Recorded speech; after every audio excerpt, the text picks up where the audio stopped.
kaum intelektual di Indonesia, konsep apa yang bisa menggambarkan hubungan Papua dan Indonesia ini kalau bukan misalnya kapitalisme atau kolonialisme ini? Rasisme ini sudah masuk ke sistem hukum, sistem politik, sistem ini tidak bisa tidak kita memperhatikan itu. Orang Indonesia biasanya bilang, kita tidak ada tuh niat untuk membunuh orang Papua. Tidak ada niat untuk menghancurkan mereka atau memusnahkan mereka sebagai satu kaum. Tapi kita lihat kalau misalnya dari angka mortalitas yang sangat tinggi, angka kematian yang sangat tinggi, tidak adanya pelayanan kesehatan, adanya operasi militer, itu apakah ada logika pemusnahan di situ? Walaupun tidak diucapkan secara eksplisit, tapi secara implisit ada. Itu hal-hal yang perlu kita tanyakan nih, terutama orang Indonesia sendiri. Salam, jumpa kembali di Jejak Papua Channel. Apakah kekerasan yang terjadi di Papua sejak tahun 1960-an ini murni sebatas pelanggaran hak asasi manusia? Ataukah persoalan ini jauh mencangkar ke dalam struktur ekonomi politik kapitalisme yang rasis? Pertanyaan inilah yang ingin dijawab dalam kuliah umum bersama Veronica Kusumariati, PSD, yang difasilitasi oleh Yayasan Pusaka. Ikuti kuliah umum ini sampai selesai agar paham akar masalahnya. Sahabat, baru-baru ini dunia dihebohkan dengan sebuah video penyiksaan seorang pemuda Papua di Puncak, Provinsi Papua Tengah. Pemuda itu bernama Devianus Murib yang disiksa oleh TNI dari prajurit Yonif 300 Brajawijaya. BBC Indonesia edisi 1 April 2024 merilis berita berjudul menelusuri kasus penyiksaan warga sipil oleh sejumlah prajurit TNI di Puncak, Papua. Mengapa terus berulang? Tulisan ini cukup mendalam dan silakan Anda baca di BBC Indonesia edisi 1 April 2024. Sahabat, dalam tulisan itu dikatakan bahwa TNI berkeras pada tuduhan mereka bahwa Devianus dan dua laki-laki Papua lain yang mereka tangkap, Alpius Murib dan Warinus Kogoya, adalah milisi pro kemerdekaan Papua. Usai penyiksaan itu, Devianus dan Alpius dilepaskan. Kepolisian menyatakan bahwa mereka adalah warga sipil. Sementara itu, Warinus tewas dalam kondisi dituduh sebagai anggota Tentara Pembebasan Nasional Papua Barat atau TPNPB OPM. Sejumlah informasi menyebut Warinus tewas setelah disiksa dan diseret oleh aparat sejauh 1 kilometer. Nah sahabat, untuk menjawab pertanyaan tadi, apakah kekerasan yang terjadi di Papua sejak tahun 1960-an ini murni sebatas pelanggaran hak asasi manusia, ataukah persoalan ini jauh lebih mencangkar ke dalam struktur ekonomi politik kapitalisme yang rasis? Untuk menjawab pertanyaan ini, Yayasan Pusaka, sebuah lembaga nirlaba yang melakukan riset dan advokasi masyarakat adat, melalui channelnya Bentala Rakyat, menggelar kuliah umum bersama Veronica Kusumariati yang membahas tentang pertemuan antara penindasan ras dan kapitalisme kolonial serta kekerasan yang tidak pernah mengenal kata berhenti di Papua. Nah sahabat, siapa Veronica Kusumariati yang memberikan kuliah umum pada video ini? Veronica adalah seorang dosen dan asisten profesor antropologi dan studi internasional di Universitas Wisconsin, Madison. Veronica memperoleh gelar PhD di bidang antropologi dengan bidang sekunder dalam studi film dan visual dari Universitas Harvard tahun 2018. Penelitiannya berfokus pada politik masyarakat adat, ras, dan identitas serta media digital di Asia Tenggara dan Melanesia. Veronica telah melakukan penelitian lapangan, etnografi, dan kearsipan di Indonesia, Amerika Serikat, dan Belanda sejak tahun 2012 silam. Veronica telah melakukan kajian dan penelitian tentang Papua lebih dari 10 tahun selama ini. Naskah bukunya saat ini menganalisis gagasan tentang ras dan masyarakat adat di Papua dan bagaimana hal-hal tersebut membentuk ideologi Euro-Amerika dan pasca kolonial, hierarki rasial. Karyanya telah diterbitkan dalam jurnal studi komparatif dalam masyarakat dan sejarah, studi Asia kritis, dan jurnal antropologi Asia Pasifik. Sahabat, berikut ini adalah kuliah umum bersama Veronica Kusumariati, PhD. Selamat mengikuti. Sudah mulai live streaming di YouTube Pusaka. Selamat pagi semua dan teman-teman yang sempat hadir di kuliah umum Penindasan Rasial dan Sejarah Pembentukan Kapitalisme Kolonial di Papua bersama Kakak Vero. Diskusi ini mungkin atau kuliah umum ini menjadi bagian dari kelas ekonomi politik yang diadakan di Jayapura beberapa minggu yang lalu. Pada kesempatan ini kita akan mengobrol tentang bagaimana sebenarnya penindasan rasial dan sejarah pembentukan kapitalisme di Papua. Ini mungkin menjadi tema yang penting. Kenapa penindasan rasial itu terus terjadi di Papua dan utamanya untuk apa? Banyak pendekatan mungkin yang melihat bahwa ini sebatas kekerasan yang tidak terhubung dengan bagaimana perebutan sumber daya dan kolonialisme yang sudah berlangsung di Papua sejak lama, baik itu kolonialisme Belanda, walaupun hari ini yang sedang terjadi di Papua sampai sekarang. Untuk itu, kita bersama Kakak Vero, yang beberapa tulisan dan terbitannya itu sangat banyak mengulas tentang bagaimana situasi di Papua, mungkin yang bertautan dengan tema kita hari ini tentang kolonialisme, penindasan rasial, dan tentunya kapitalisme. Dan kadang-kadang bagi banyak orang ketiga tema ini saling terpisah. Disinilah kami ingin membahas lebih dalam tentang ketiga pertemuan itu yang kemudian menghasilkan satu kekerasan yang amat dalam dan pengalaman yang buruk bagi masyarakat di Papua. Beberapa studi-studi yang pernah dilakukan oleh Kakak Vero sebelum ini, yang pernah ditulisnya, pertama ada Institutionalization, the State, and the Quest of Self-Determination in West Papua. Yang selanjutnya itu Papuans Life Matters, Black Consciousness and Political Movement in West Papua. Ini merespon beberapa gejolak yang pernah terjadi baru-baru ini.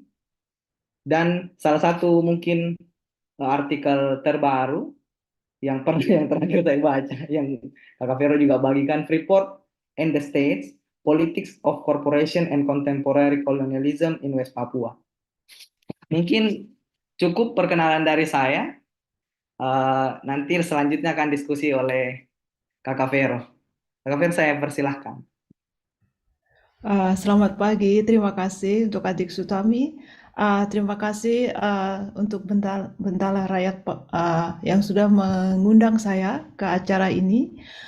Saya mengucapkan selamat pagi untuk teman dan siang untuk teman-teman di Papua. Selamat merayakan Paskah hari ini dan besok.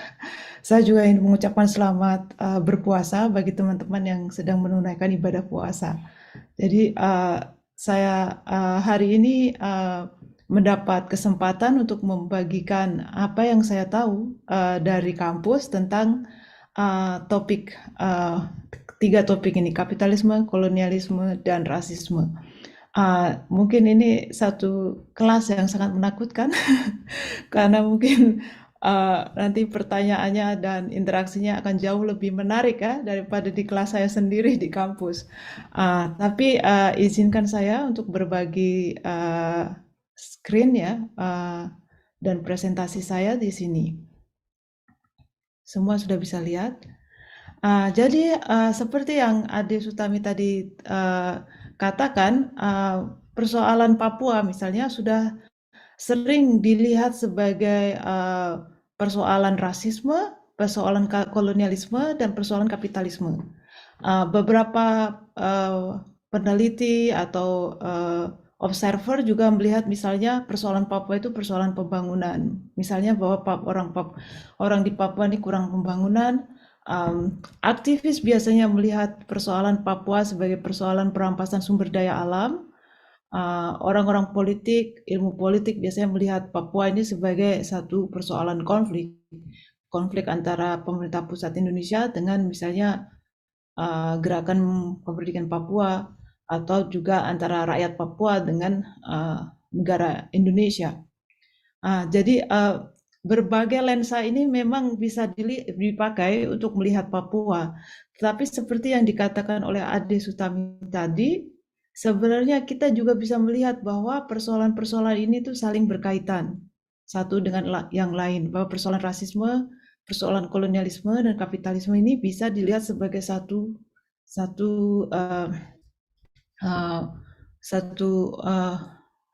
lensa analisis, tapi juga satu kondisi untuk melihat persoalan Papua sendiri. Jadi ini seperti yang saya tahu di sini, misalnya kelas ini akan melihat keterkaitan dari terutama 3 topik ini ya, rasisme, kolonialisme, dan kapitalisme. Seperti ini.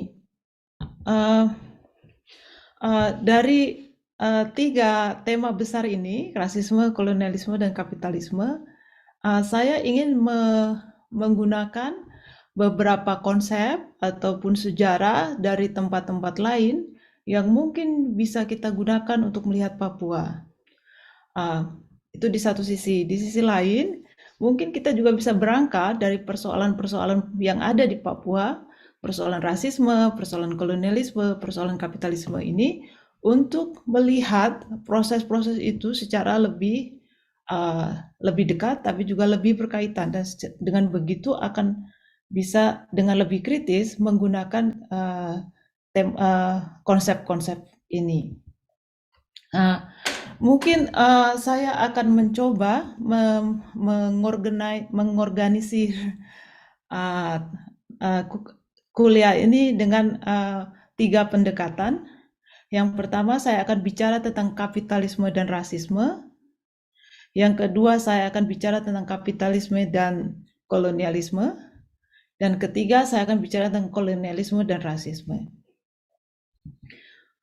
Jadi ini kita akan melakukan pemahaman atau diskusi tentang persoalan Papua dan konsep-konsep ini satu demi satu. Jadi perlahan. Mungkin teman-teman sudah tahu tentang sejarah dari kapitalisme sendiri, atau mungkin sudah sangat familiar ya dengan istilah kapitalisme sendiri. Kapitalisme dari kata kapital, itu modal, biasanya merujuk pada sebuah sistem ekonomi dan politik. Jadi kapitalisme ini sistem ekonomi atau politik, atau untuk orang-orang yang mempelajari teori Marx atau Karl Marx, itu melihatnya sebagai corak produksi. Corak produksi didefinisikan sebagai cara untuk manusia untuk memenuhi kebutuhannya. Kita belajar dari sejarah, juga dari bacaan-bacaan lain, kapitalisme sering ditandai dengan beberapa karakter. Yang pertama, jelas di dalam sistem kapitalisme, kita melihat adanya kepemilikan pribadi atau private property sebagai sesuatu yang sangat penting di dalam sistem ini.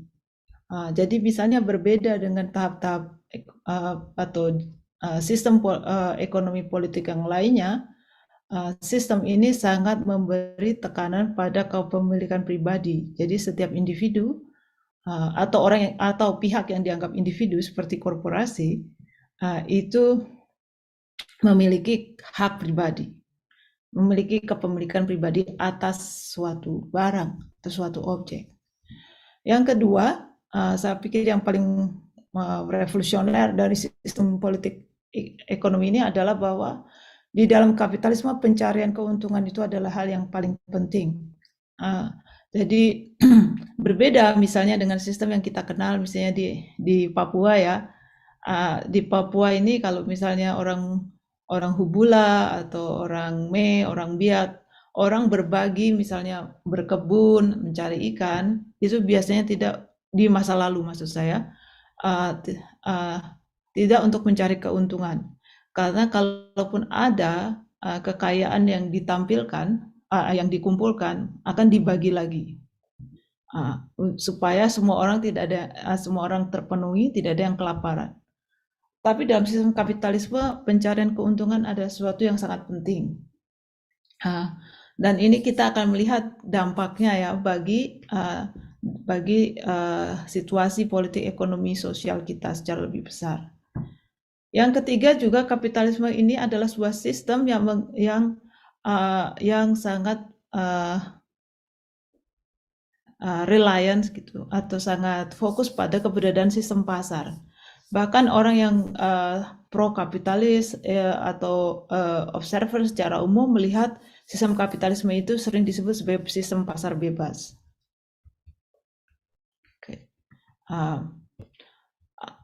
Kalau kita belajar sejarah, memang kapitalisme itu berangkat dari Eropa ya, terutama abad 16, abad 17 ketika Eropa ini membangun perdagangan yang global. Jadi dari abad 15 sampai abad 16, Eropa mulai terlibat misalnya dengan perdagangan global. Dan ini sedikit berbeda misalnya dengan Cina yang juga melakukan perdagangan global pada waktu itu. Yang kita lihat dari kasus Eropa ini adalah bahwa seperti yang mungkin kita harus kok tidak ini dari studi Karl Marx. Dia melihat bahwa kapitalisme ini adalah sebuah corak produksi atau cara berproduksi yang berevolusi dari sistem feodalisme. Mungkin teman-teman sudah ada yang tahu, tapi ini saya hanya ingin memberi semacam latar belakang. Jadi seperti yang teman-teman lihat, menurut Karl Marx itu seorang filsuf dari Jerman, dia juga banyak menulis tentang kapitalisme. Mungkin dia satu-satunya orang yang bisa dianggap mengabdikan hidupnya untuk studi kapitalisme ini. Dia melihat bahwa kapitalisme ini adalah satu corak produksi yang sangat revolusioner, yang berevolusi dari sistem komunisme primitif, maksudnya masyarakat kesukuan, perbudakan kuno, feodalisme, kemudian menjadi kapitalisme. Di Eropa, latar belakang transformasi dari feodalisme ke kapitalisme itu adalah tadi dari perdagangan, tapi juga industrialisasi. Jadi adanya perkembangan teknologi, misalnya di Inggris abad 18 ya. Dan itu dari sistem ekonominya, tapi dari sistem politiknya, kapitalisme ini berangkat dari satu situasi di mana sistem kerajaan atau feodalisme ini runtuh, terutama misalnya di Prancis, di Inggris, di Prancis dan di Eropa kontinental. Dan perubahan ini membawa peran kelas baru yang disebut kelas bourgeoisie. Dan bourgeoisie ini sebenarnya bekerja juga untuk sistem feodal. Biasanya mereka menjadi bendahara atau menjadi profesional sistem manajerial di sistem feodal, tapi kemudian merasa dirinya harus punya kekuasaan yang baru. Ini teori yang mungkin sangat akrab di kalangan teman-teman kiri di Indonesia dan di tempat-tempat lain di dunia, bahwa kapitalisme itu adalah hasil dari revolusi bourgeoisie ini yang melawan feodalisme. Tapi saya pikir kita harus sedikit meninggalkan Marx untuk bicara tentang sejarah kapitalisme dan peran ras ya, peran ras atau peran rasisme di dalam sejarah kapitalisme. Ini mungkin sangat teoretik, tapi saya ingin bicara secara konsep dulu supaya kita bisa melihat bagaimana sebenarnya teori Marx ini tidak memberi perhatian pada dimensi rasial di dalam sejarah kapitalisme. Jadi kalau misalnya Friedrich Engels sama Marx kan bilang bahwa kapitalisme itu transformasi atau perubahan dari sistem feodal ketika burjuasi mengambil kekuasaan dan mereka membangun pabrik, membangun industri, di mana kelas pekerja atau proletariat ini muncul sebagai kelas tertindas. Menurut versi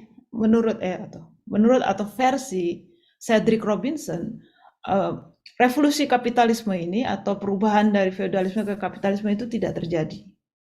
Dan di sini menurut saya Cedric Robinson sangat menarik. Jadi saya ingin memperkenalkan Cedric Robinson bukan hanya karena dia memang melakukan studi tentang sejarah kapitalisme, tapi dia juga menciptakan satu konsep yang disebut kapitalisme rasial atau racial capitalism.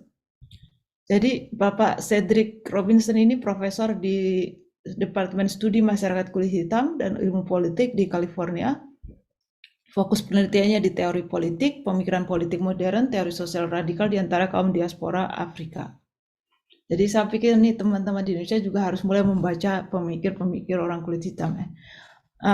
Dia menulis satu buku yang berjudul Black Marxism, The Making of the Black Radical Tradition, di mana dia bilang bahwa tidak mungkin kita melihat kapitalisme tanpa melihat rasisme.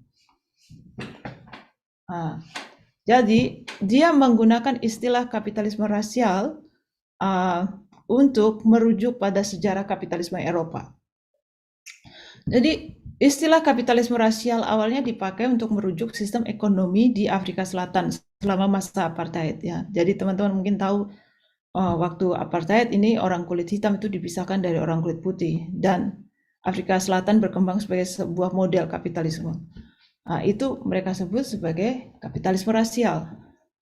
Tapi Bapak Robinson menggunakan istilah ini untuk merujuk pada sejarah kapitalisme secara umum. Gitu. Jadi Depu teori itu seperti ini. Pertama, bahwa kapitalisme itu bukanlah negasi dari sistem feodalisme. Maksudnya, kapitalisme sendiri itu berkembang di masa feodalisme. Dan yang menurut dia yang paling menarik dari masa feodalisme ini adalah bahwa masa feodalisme ini sudah ditandai atau diilhami oleh ide-ide tentang ras dan rasisme. Jadi teori tentang ras, konsep tentang ras, itu sudah mulai muncul di Eropa pada masa feodalisme menurut Bapak Cedric Robinson ini. Jadi ras atau rasisme itu adalah ras dulu, mungkin sistem klasifikasi manusia yang dikonstruksi secara sosial untuk mengelompokkan manusia berdasarkan karakteristik fenotipnya. Jadi manusia ini kan sebenarnya bermacam-macam ya, ada yang hitam, ada yang putih, ada yang kuning. Dan dulu, maksudnya sebelum Eropa ini hadir dengan konsep ras, tidak ada orang dipisahkan gitu, bahwa orang kulit hitam beda dengan orang kulit putih, itu tidak ada. Mulai abad sekitar sebenarnya 15-16 itu muncul yang disebut pemikiran atas ras, bahwa manusia ini bisa dibagi menjadi ras tertentu. Waktu itu memang yang terjadi adalah bahwa orang-orang Eropa ini mulai bertemu dengan orang-orang Afrika, orang-orang Asia, orang-orang Oseania karena perdagangan ya, waktu itu perdagangan, kolonialisme. Ketika itu orang Eropa mulai berpikir, jadi mereka itu manusia kah tidak? Di sains, di ilmu biologi mulai muncul konsepsi bahwa manusia itu memiliki asal muasal yang berbeda-beda ya. Misalnya orang Eropa beda asalnya dengan orang Afrika. Dan ini yang membuat mereka menggunakan biologi, misalnya warna kulit, tekstur rambut itu untuk memisahkan orang. Jadi ada orang kulit putih, ada orang non kulit putih. Begitu. Jadi konsep-konsep ras seperti ini mulai muncul di Eropa pada masa feodalisme, kalau menurut Bapak Cedric Robinson. Tapi yang menjadi objek dari ras atau yang kemudian menjadi target rasisme itu bukan orang kulit hitam seperti yang kita tahu sekarang. Jadi bagi Bapak Cedric Robinson dari awal sebenarnya kapitalisme ini tumbuh di dalam masyarakat yang memang sudah rasis. Dan atau rasis titik. Tapi orang-orang yang dianggap sebagai subjek rasial itu adalah orang-orang Eropa sendiri, seperti orang Irlandia, orang Yahudi, orang Roma, orang Slavia, Afrika Utara yang dekat Spanyol, orang Arab. Jadi dia melihat bahwa kapitalisme ini muncul di Eropa juga dengan kolonialisme, perampasan dan perbudakan, tapi di dalam Eropa sendiri. Itu ya. Jadi atau bukan orang kulit hitam, tidak hanya orang kulit hitam waktu itu. Jadi di Eropa sendiri sudah ada rasialisme. Nah, itu dia bilang, kapitalisme sudah bersifat rasis atau rasial bukan karena sistem ini diciptakan untuk memecah belah kaum pekerja dan untuk membenarkan proses perbudakan, itu nanti ya. Tapi karena rasisme dan rasialisme itu sudah hidup dan meresapi masyarakat feodal Eropa. Jadi waktu itu di Eropa misalnya abad 13, 14, 15 itu ada yang disebut ideologi Herrenvolk gitu. Jadi pemerintahan oleh etnik mayoritas di atas etnik minoritas, seperti misalnya etnik Jerman, etnik di Prusia waktu itu. Gitu. Jadi bagi dia, kalau kita bicara kapitalisme itu kita tidak bisa bicara kita tidak bicara ras, kita tidak bisa tidak bicara ras, begitu ya. Jadi karena kapitalisme masyarakat Eropa sendiri, di mana kapitalisme ini berkembang, tidak hanya menyeragamkan, tapi menciptakan perbedaan atau membesarkan perbedaan-perbedaan daerah, subkultur, dan dialek menjadi perbedaan rasial. Jadi dia bilang, perkembangan, pengorganisasian, dan ekspansi masyarakat kapitalis pada dasarnya mengikuti arah rasial, begitu pula ideologi sosial. Jadi dia melihat bahwa kapitalisme rasial ini sudah dari awal dan itu membentuk struktur kapitalisme selanjutnya. Nah, itu dari dia ya. Nah, konsep kapitalisme rasial ini bahwa kapitalisme itu dari awalnya, dari sejarahnya sudah rasis, ini diambil oleh seorang pemikir, geografer bernama Ruth Wilson Gilmore, yang adalah profesor di New York ya, di City University of New York. Dia menulis buku tentang geografi kapitalisme rasial. Dan dia argumen itu dua. Pertama, menurut dia kapitalisme itu selalu tergantung pada praktek rasial, dan kedua selalu bergantung pada hierarki rasial. Jadi kalau kita lihat dari awal sampai sekarang misalnya, kapitalisme itu harus selalu berdasarkan praktek ini gitu. Jadi kalau kita melihat, kalau pemikir kiri bilang bourgeois dan bourgeois misalnya ada, jadi bahwa kapitalisme ini melahirkan dua kelas yang saling berlawanan, kelas bourgeois sama kelas proletariat. Orang-orang seperti Wilson Gilmore ini bilang bahwa yang menjadi proletariat itu biasanya adalah orang-orang kulit berwarna, orang-orang kulit hitam, orang-orang yang dianggap rasis, orang-orang yang menjadi korban rasisme gitu. Dan secara global kita melihat bahwa kapitalisme ini melahirkan hierarki rasial. Jadi kalau kita lihat yang paling kaya selalu yang paling putih misalnya sekarang, atau di Amerika yang kaya ya putih. Yang paling bawah itu orang kulit hitam gitu. Jadi menurut dia tidak ada kapitalisme tanpa rasisme. Ini saya pikir menjadi sangat menarik kalau kita melihat aspek kedua dari pembicaraan kita hari ini, yaitu tentang kapitalisme dan kolonialisme. Mungkin teman-teman juga di Papua, juga di Indonesia sering bertanya, sebenarnya apa sih hubungan antara kapitalisme dan kolonialisme? Apakah kolonialisme itu sama dengan kapitalisme? Atau dia dua itu beda? Jadi saya ingin mungkin memberi semacam klarifikasi konseptual bahwa kapitalisme yang kita lihat tadi adalah sistem politik dan ekonomi. Banyak orang bilang itu sistem yang global, tapi sebenarnya juga banyak juga tempat-tempat atau masyarakat yang sebenarnya tidak menggunakan sistem kapitalisme. Tapi karena kapitalisme ini bersifat global dan banyak pihak ingin menyebarkannya, kita harus melihat bagaimana kapitalisme ini berkembang ke seluruh dunia. Ada berbagai teori yang bisa kita pelajari untuk melihat bagaimana kapitalisme ini menyebar ke seluruh dunia. Teori pertama ini biasanya dipercaya oleh orang-orang yang percaya dengan pasar, yang melihat kapitalisme sebagai sesuatu yang bagus. Mereka bilang bahwa kapitalisme itu menyebar melalui perdagangan bebas, dan diperkenalkannya hak milik pribadi ke wilayah non-Eropa oleh para pedagang. Jadi dari Eropa ke seluruh dunia itu kapitalisme menyebar karena perdagangan, jadi tidak ada kekerasannya. Di situ misalnya melalui kerjasama, perdagangan, dan sebagainya. Itu teori pertama. Itu untuk orang-orang yang percaya bahwa kapitalisme itu baik. Kedua, teori kedua mengatakan bahwa kolonialisme itu adalah cara dominan untuk ekspansi sistem kapitalisme ke luar Eropa. Di sini saya meminjam misalnya teori dari Bapak Lenin ini.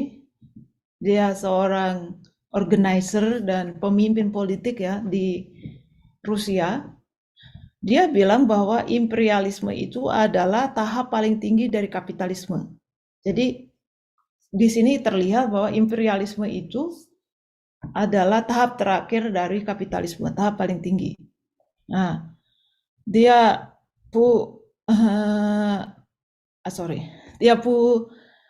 argumen itu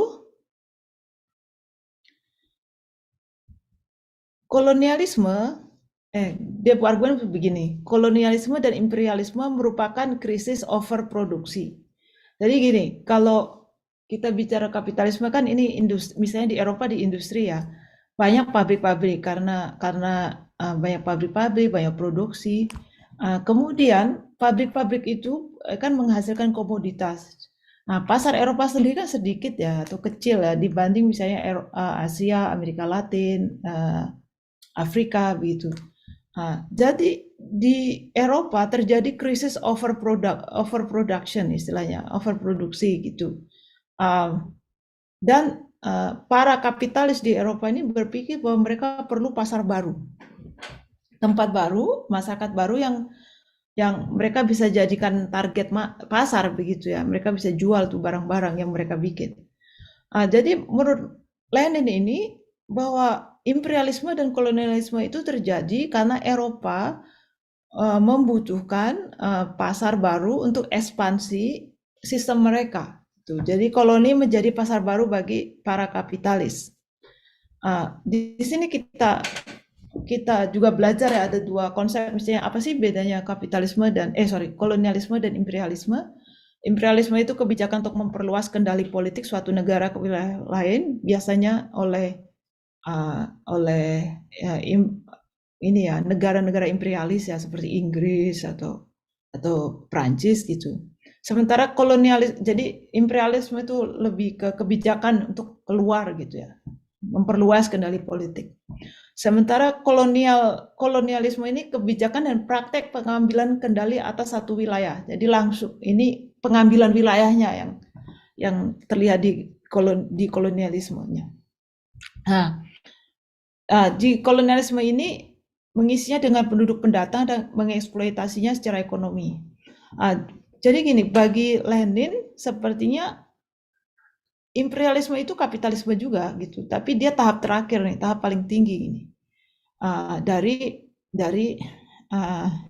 dari kapitalisme. Jadi bagi dia kolonialisme dan imperialisme itu berfungsi untuk memperkuat kapitalisme di Eropa, yaitu dengan memberi pasar baru. Gitu.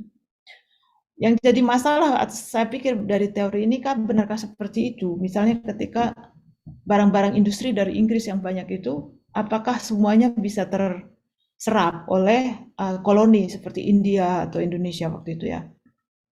Nah, yang ketiga, menurut saya teori yang menurut saya paling menarik dari 3 teori tentang kolonialisme dan kapitalisme ini adalah bahwa kolonialisme merupakan bagian penting dan integral dari munculnya kapitalisme di Eropa dan Amerika.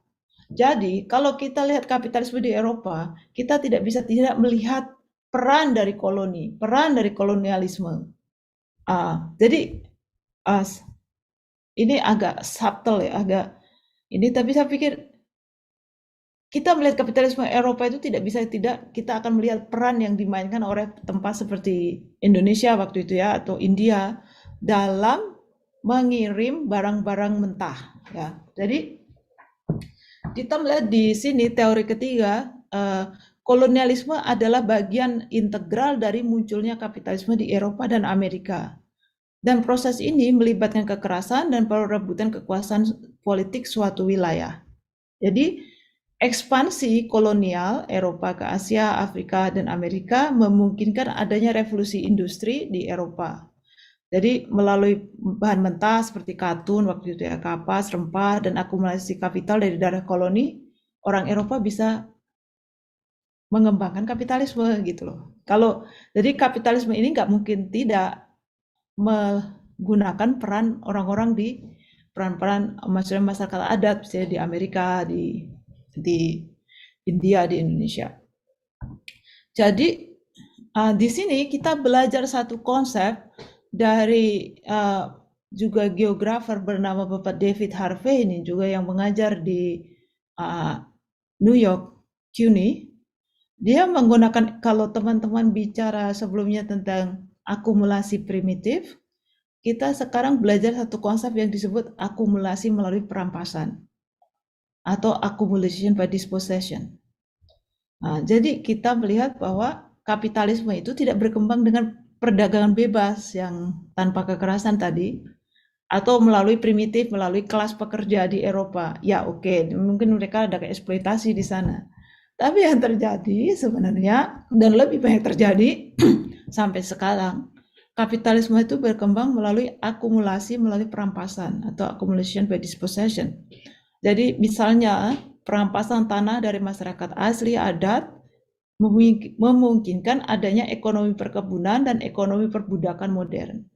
Jadi di Amerika kalau tidak ada akumulasi, tidak ada perampasan, tidak pernah akan ada kapitalisme Amerika.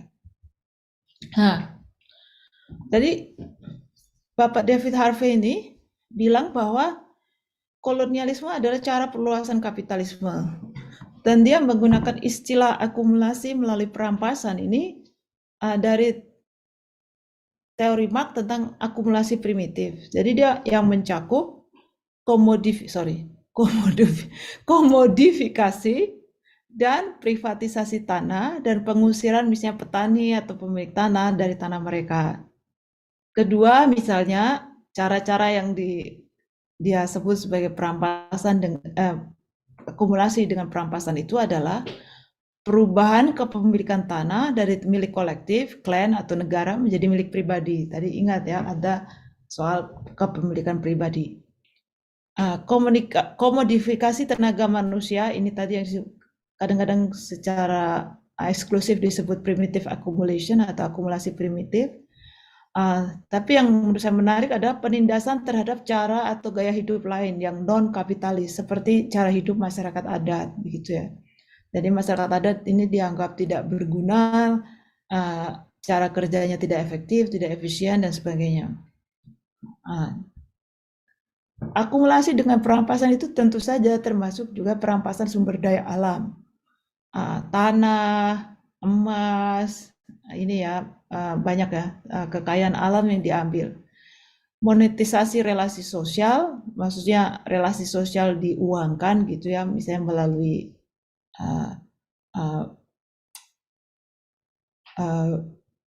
pekerjaan rumah tangga misalnya seperti itu, dan perdagangan budak dan lain-lain. Ini sepertinya agak abstrak, tapi kita bisa lihat dari kasus Amerika Serikat, di mana saya berada sekarang. Jadi kita selalu melihat Amerika ini sebagai negara kapitalis. Tapi kapitalisme Amerika itu tidak selalu ada di sini. Ya. Dia didatangkan dari Eropa dengan cara dua hal. Pertama, kapitalisme Amerika itu terbangun atau dibangun oleh sistem penjajahan pemukim atau settler colonialism. Ini satu jenis kolonialisme di mana masyarakat pendatang ini didatangkan ke suatu wilayah dan melakukan perampasan dan menjadi berkuasa di tanah itu. Jadi kita tidak bisa melihat kapitalisme Amerika ini sebagai sesuatu yang otomatis begitu saja. Tapi kita melihat prosesnya adalah adanya penjajahan pemukim dan perampasan tanah orang asli Amerika. Bukan hanya orang Native American di sini, tapi orang Hawaii, orang Samoa, dan sebagainya. Jadi proses ekspansi kapitalisme melalui akumulasi dengan perampasan ini misalnya terjadi karena kapitalisme di Amerika ini awalnya adalah kapitalisme perkebunan ya. Perkebunan yaitu perkebunan katun atau kapas, tebu ini misalnya di tebu dan nanas ini di Hawaii ya. Jadi tanah-tanah itu dirampas begitu saja oleh kaum kapitalis ini dari Eropa waktu itu. Mereka juga mendatangkan pemukim baru yang berbeda dengan orang asli. Jadi ini misalnya orang kulit putih ya, kalau dari sejarah di sini. Kemudian juga terjadi pasifikasi dengan cara kekerasan, maksudnya dengan dengan tentara misalnya, dan dibuatnya piranti hukum yang mengatur masyarakat adat. Jadi misalnya ada perjanjian-perjanjian yang membuat masyarakat adat ini sudah tidak bisa menguasai tanah mereka lagi. Tentu saja yang kedua, kapitalisme Amerika ini berkembang karena adanya perbudakan.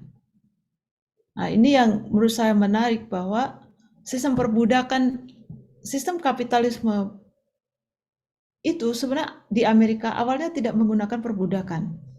Jadi sistemnya itu kuli kontrak atau convict labor dari Eropa dan Afrika untuk membangun ekonomi mereka. Jadi ini mungkin kita bisa lihat juga di tempat-tempat lain di dunia ini ya.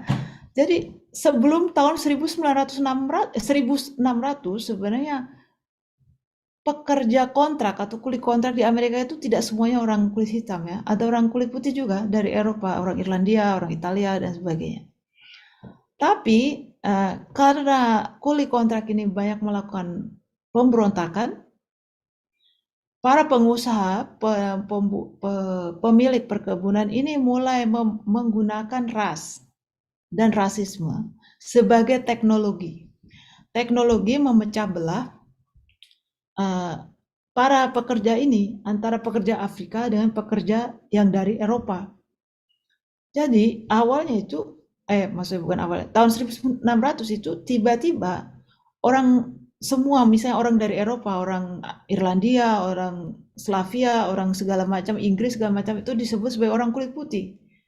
Jadi orang kulit putih itu tidak selalu ada sebagai kategori legal gitu. Jadi sebelumnya mereka masing-masing saja gitu, orang Italia, orang Irlandia dijadikan satu. Kemudian yang orang Afrika ini juga dijadikan satu menjadi orang kulit hitam. Jadi pada tahun 1600 itu kemudian Amerika itu mengesahkan satu hukum untuk melegalkan perbudakan. Jadi teman-teman lihat bahwa dari kepentingan ekonomi kita melihat adanya perubahan di level hukumnya ya, di reformasi hukumnya. Perbudakan kemudian hanya ditujukan untuk orang kulit hitam. Dan itu sepanjang hidup gitu. Jadi mereka tidak bisa keluar begitu. Yang kita lihat di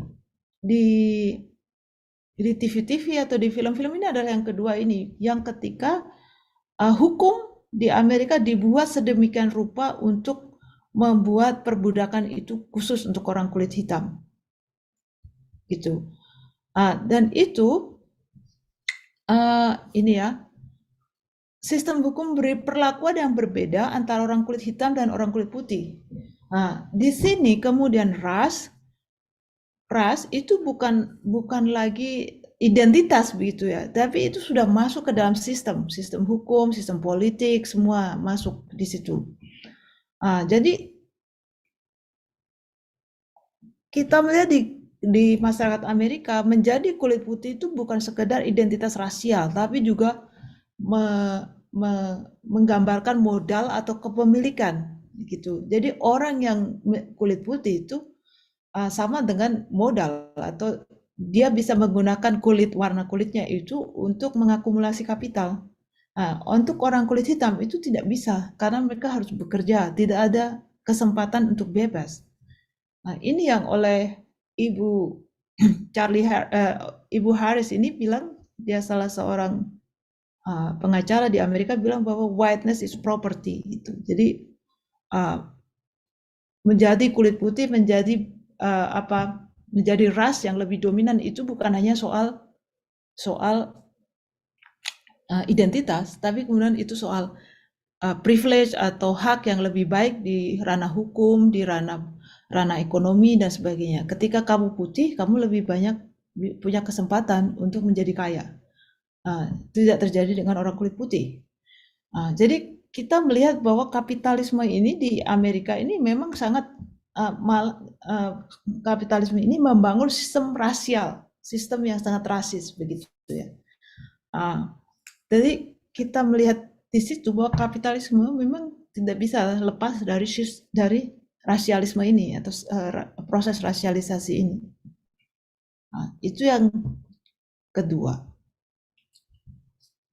Yang ketiga, kita bicara soal kolonialisme dan rasisme. Itu tadi di Amerika terlihat dengan jelas ya, melalui perbudakan, bagaimana ras dan rasisme itu kemudian masuk bukan hanya ke sosial tapi juga ekonomi dan hukum politik. Di kolonialisme yang bukan pemukim, kita melihat misalnya di Indonesia atau Netherlands East Indies atau Hindia Belanda waktu itu, rasisme itu menjadi teknik atau teknologi kekuasaan dalam kolonialisme. Jadi rasisme sangat penting untuk penjajah, misalnya untuk waktu itu Belanda, membedakan penjajah atau penguasa kolonial dan orang yang dijajah. Jadi sebenarnya kan manusia itu sama ya, dalam arti kita kan spesiesnya sama gitu, spesiesnya kan Homo sapiens gitu. Tapi ketika ada penjajahan itu kan ada orang yang berkuasa, ada orang yang tidak berkuasa. Bagaimana sih menjustifikasi itu, membenarkan itu? Ras dan rasisme ini penting bagi mereka sebenarnya untuk sebagai teknologi kekuasaan. Jadi itu teknologi kuasa membedakan penjajah dan orang yang dijajah dan menjustifikasi kolonialisme itu sendiri gitu. Jadi komponen kekerasan dalam kolonialisme ini dibalut dengan pandangan rasisme, misalnya genosida. Ini saya akan melihatnya dengan cara seperti ini. Misalnya di dalam masyarakat kolonial ini selalu ada yang namanya stigma, stereotype, dan diskriminasi. Gitu ya. Stigma itu misalnya label negatif yang dilekatkan pada orang atau sekelompok orang. Biasanya merujuk pada karakter atau juga tingkah laku. Pada masa penjajahan ada tuh stigma yang oleh Bapak Syed Hussein Alatas ini sebagai mitos pribumi malas. Ini pada waktu penjajahan misalnya Inggris di Malaysia atau Belanda di Indonesia, orang Belanda akan mengatakan bahwa orang apa tuh istilahnya, dia apa ya? Bumi putra kah, orang pribumi itu malas gitu. Dia tidak seaktif orang Eropa atau orang Inggris misalnya di situ. Bahasa ini masih ada loh sampai sekarang. Ketika bilang bahwa mereka itu tidak berkembang karena mereka itu malas. Ini kan dipakai, stigma seperti ini dipakai untuk menjustifikasi kolonialisme itu sendiri. Untuk menjustifikasi orang Belanda atau orang Inggris datang ke Malaysia atau ke Indonesia. Kalau tidak ada seperti itu, apa yang menjustifikasi mereka untuk datang dan menjadi penguasa? Tidak ada. Jadi mereka perlu stigma atau label negatif ini untuk menjustifikasi, membenarkan apa sistem yang mereka bangun itu. Dua, juga ada stereotip, yaitu kepercayaan terhadap sifat umum satu kelompok orang. Dan ini biasanya bersifat rigid, mengeneralisasi, sehingga seorang dalam satu kelompok dianggap memiliki sifat dan tingkah laku yang sama. Jadi misalnya juga kita lihat di bahasa-bahasa orang Belanda gitu ya, kalau kita lihat arsip atau orang Inggris itu, mereka selalu menganggap orang pribumi ini butuh pembangunan, ya. Sama juga dengan misionaris nih. Misionaris untuk menjustifikasi kehadiran mereka itu bukan hanya untuk membawa Yesus misalnya atau membawa Alkitab ke masyarakat, tapi juga menganggap misalnya masyarakat ini belum mengalami peradaban. Jadi dibangunlah itu di Papua itu namanya sekolah pengadapan, atau uh, sekolah pengadapan di Papua ya waktu itu. Jadi walaupun sedikit berbeda ya antara misionaris dengan pemerintah kolonial, mereka justifikasinya hampir sama, bahwa masyarakat ini terbelakang, mereka butuh pembangunan begitu. Karena menurut mereka orang Papua ini misalnya atau orang Melayu misalnya di Malaysia ini butuh pembangunan. Mereka tidak tahu cara membangun, tidak bisa memimpin diri mereka sendiri. Nah, ini asumsi-asumsi yang ada di belakang kolonialisme ya. Yang ketiga itu diskriminasi gitu. Jadi diskriminasi ini perlakuan tidak adil terhadap kategori orang tertentu, bisa berdasarkan jenis kelamin, etnisitas, agama, ras, tentu saja, kelas dan lain-lain. Kita melihat di dalam sistem kolonialisme ini, diskriminasi ini dimasukkan atau bagian integral dari sistem ekonomi, politik, dan sosial. Jadi misalnya di ranah hukum, orang asli akan diberlakukan secara berbeda dengan orang pendatang. Maksud saya misalnya dalam kasus Belanda ya, orang pribumi tidak akan mendapatkan hak seperti orang Belanda waktu zaman Hindia Belanda ya. Apakah ini kita bisa temukan sekarang, itu pertanyaan teman-teman sendiri, nanti kita bisa diskusikan. Jadi kita melihat bahwa kolonialisme itu sendiri berdiri di atas fondasi rasisme. Jadi ini semacam fondasi epistemologi dari sistem kolonialisme itu sendiri. Jadi yang ada di belakang kolonialisme itu sendiri adalah rasisme. Ya, sangat mendasar karena dia harus menjustifikasi kenapa dia harus menguasai wilayah lain atau orang lain begitu. Mungkin bagian terakhir dari diskusi ini adalah bagaimana dengan Papua sendiri. Bagaimana kita melihat interseksi dari kapitalisme, kolonialisme, dan rasisme sendiri. Ini pertanyaan untuk teman-teman di sini. Apa yang baru dari analisis yang saya sampaikan ini, dan bagaimana teman-teman melihat kasus Papua? Karena kasus Papua kita melihat ada rasisme yang ditujukan terutama untuk orang asli Papua. Kedua, ada ekspansi kapitalisme, dalam arti ada perubahan-perubahan seperti pembangunan-pembangunan yang dirintis oleh korporasi, perampasan sumber daya alam tadi, akumulasi melalui perampasan itu terjadi. Kemudian kolonialisme ini yang menurut saya yang bagi banyak orang sangat kontroversial.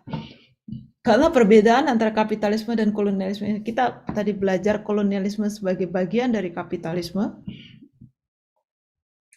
Kolonialisme ini lebih spesifik dalam arti ada struktur kekuasaan atau politik begitu ya. Kalau kapitalisme ini kan utamanya kan untuk mencari keuntungan gitu ya, mencari keuntungan sebanyak-banyaknya. Tapi ketika kolonialisme ini kan ada sistem politiknya, sistem politik yang menduduki suatu wilayah begitu ya. Ini mungkin kita bisa diskusi ini dari refleksi teman-teman sendiri tentang situasi Papua ini. Bagaimana teman-teman melihat interseksi terutama antara tadi yang saya sebut kapitalisme rasial dan kolonialisme. Jadi menurut saya kita mungkin perlu membuka forum untuk untuk bicara ini. Kemudian yang kedua, kita juga mungkin bisa bicara tentang peran orang-orang Papua sendiri di dalam sistem ini. Orang Papua dan mungkin juga orang Indonesia yang ada di Papua ya, tentang konsep seperti komprador begitu ya, yaitu kelas atau orang yang menjadi agen gitu ya, atau menjadi agen, menjadi mediator dari proses-proses tadi kapitalisme rasial, juga eksploitasi ekonomi politik yang terjadi di sana ya. Apakah kita juga bisa melihat struktur-struktur seperti itu? Kita mungkin juga bisa melihat struktur bagaimana negara sebenarnya juga menjadi bagian penting dari sistem kapitalisme dan sistem kolonialisme. Kalau kolonialisme jelas itu dilakukan oleh negara ya, misalnya oleh negara.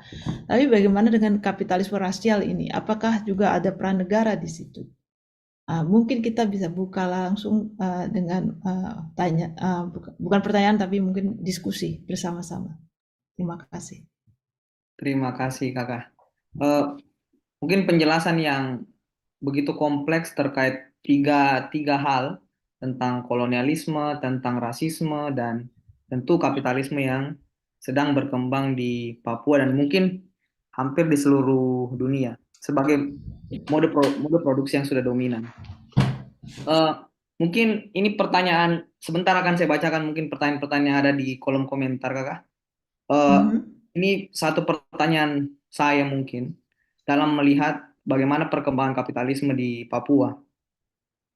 Mungkin pertama, saya mau cerita mungkin Kakak dong bisa bagaimana sih sebenarnya posisi Indonesia dan Papua dalam sejarah, apalagi waktu PPRA. Mungkin itu penting bagi orang-orang Indonesia seperti saya, misalnya untuk memahami bahwa terjadi sebenarnya kolonialisme di Indonesia sendiri yang dilakukan sejak PPRA berlangsung. Dan yang kedua, Kakak, sejak kapitalisme sudah berlangsung, tentu ada dinamika dan diferensiasi yang terjadi di antara masyarakat asli Papua. Bagaimana Kakak dong melihat situasi itu sekarang? Saya tidak semua pada kenyataannya orang Papua punya nasib yang sama. Ada juga yang dinamika tertentu yang menghasilkan elit-elit penguasa yang berasal dari orang kulit hitam atau orang-orang asli Papua. Itu mungkin dua pertanyaan penting Kakak biar kita punya pemahaman yang lebih jernih tentang kenapa sih Indonesia itu disebut sebagai settler colonialism mungkin. Terima kasih Kakak. Oke, terima kasih atas pertanyaannya. Menurut saya ini sangat menarik ya, dua pertanyaan ini. Yang pertama soal sejarah PPRA, dan kedua soal dinamika elit ini. Jadi tadi yang pertanyaan soal PPRA itu yang menariknya itu terutama yang terjadi prosesnya ya dari tahun 63 sampai 69 ya. Dan teman-teman di Papua pasti sangat tahu ini bahwa sebelum PPRA terjadi, jadi tahun 1963 itu kan ada transfer dari transfer administrasi dari Belanda ke Indonesia, ya kan? Dan waktu itu yang menjadi broker itu adalah Amerika sendiri. Satu negara kekuatan hegemoni dunia baru ya, setelah Perang Dunia Kedua kan dia menjadi satu kekuatan baru. Sebelumnya kan dia tidak punya peran yang cukup signifikan ya sebenarnya. Eropa yang lebih signifikan sebelum Perang Dunia Kedua. Tahun 1967 Indonesia ini menandatangani kontrak karya dengan Freeport. Ya kan, 67. Kemudian 69 mungkin saya harus tulis kah?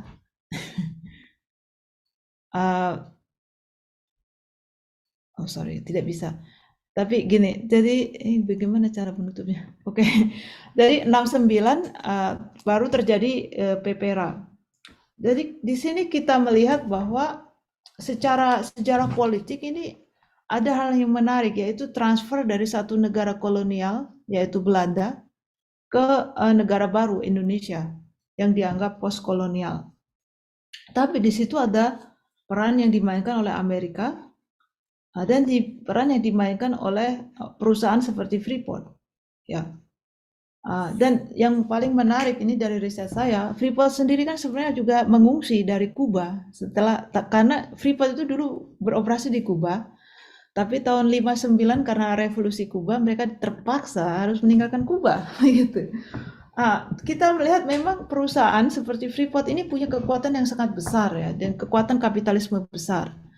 Dan kita melihat secara global, bicara tentang abad 16 sampai abad 18, kita melihat bahwa kapitalisme ini disebarkan oleh perusahaan seperti VOC dan British East Indian Company.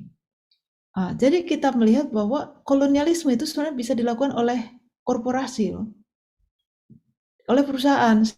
Jadi justru mungkin kolonialisme itu sendiri itu awalnya dilakukan oleh perusahaan seperti VOC atau British East Indian Company itu. Jadi menurut saya sangat menarik bagaimana melihat Freeport ini juga memainkan peran seperti itu, seperti VOC atau British East Indian Company. Jadi kita melihat di situ bahwa ada kepentingan kapitalis ya, terutama dari para orang yang tambang ini, dan para kapitalis ini menggunakan kekuatan negara, baik negara Amerika maupun negara Indonesia yang waktu itu baru transisi dari Soekarno ke Soeharto. Jadi kita dari dokumentasi, dari arsip-arsip itu terlihat bahwa mereka mendekati pejabat-pejabat Orde Baru awalnya, seperti tidak langsung ke Soeharto tentu saja karena sangat akan tidak bagus gitu ya kelihatannya. Tapi orang-orang di belakang Soeharto, ada Malik semuanya.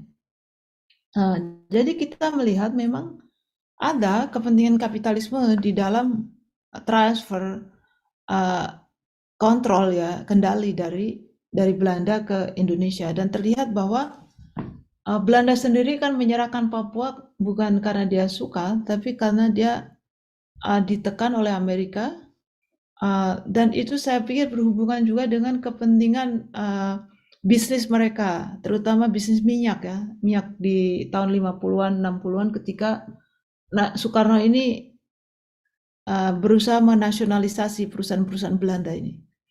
Jadi banyak memang konspirasi di balik itu yang pada akhirnya kesimpulan saya adalah ada kepentingan ekonomi dari dari pihak-pihak seperti Freeport.